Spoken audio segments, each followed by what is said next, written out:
దేశంలో ఎక్కడ లేని ఎన్నికలు వస్తే అక్కడ మోడీ కంటే ముందు ఈడీ వస్తుందంటూ సంచలన వ్యాఖ్యలు చేశారు ఎమ్మెల్సీ కవిత.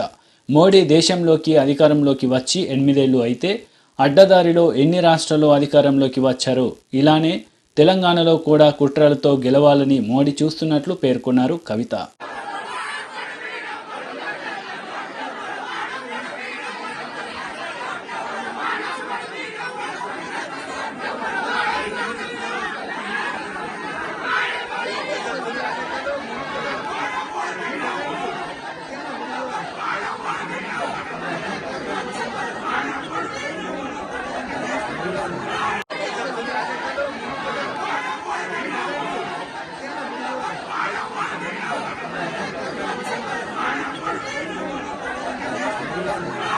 इस देश में मोदी जी का सरकार 8 साल पहले आया है और इन 8 सालों में तकरीबन 9 प्रदेशों में जो डेमोक्रेटिकली इलेक्टेड गवर्नमेंट्स है उनको गिरा के एक असहज तरीके से वहां उन्होंने भाजपा का सरकार बनाया है।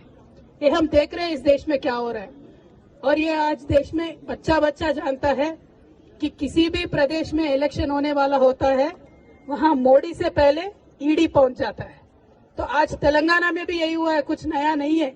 अगले साल हमारे यहाँ हमारे प्रदेश में इलेक्शन है तो मोदी जी के आने से पहले ईडी वाले आ गए। हमने उनका स्वागत किया, हमने कहा हर तरीके से आपको कोऑपरेट करेंगे। फिर भी ये जो cheap tricks Bharatiya Janata party play करती है, मीडिया में लीक दे दो, नेता के रेपुटेशन खराब कर दो, मैं बोलना चाहती हूँ मोदी जी से विनम्रता से, मोदी जी अगर आपको जेल में डालना है तो डालो, कोई टेंशन नहीं, चले जाएंगे, लेकिन लोगों के लिए काम करना नहीं छोड़ेंगे।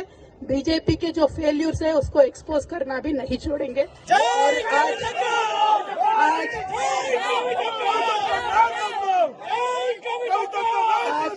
तेलंगाना प्रदेश में केसीआर साहब के सदारत में बहुत अच्छे तरीके से सरकार चल रही है। आप इस सरकार को गिराने के जितना साजिश आपने किया है वो लोगों ने देखा है, क्योंकि हम देश में इलेक्शन होने वाला होता है वहां मोदी से पहले ईडी पहुंच जाता है। तो आज तेलंगाना में भी यही हुआ है, कुछ नया नहीं है। अगले साल हमारे यहाँ हमारे प्रदेश में इलेक्शन है तो मोदी जी के आने से पहले ईडी वाले आ गए। हमने उनका स्वागत किया, हमने कहा हर तरीके से आपको कोऑपरेट करेंगे।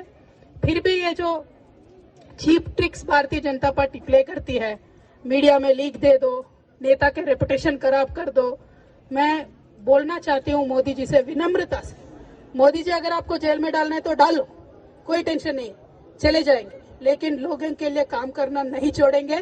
बीजेपी के जो फेल्यूर्स है उसको एक्सपोज करना भी नहीं छोड़ेंगे। और आज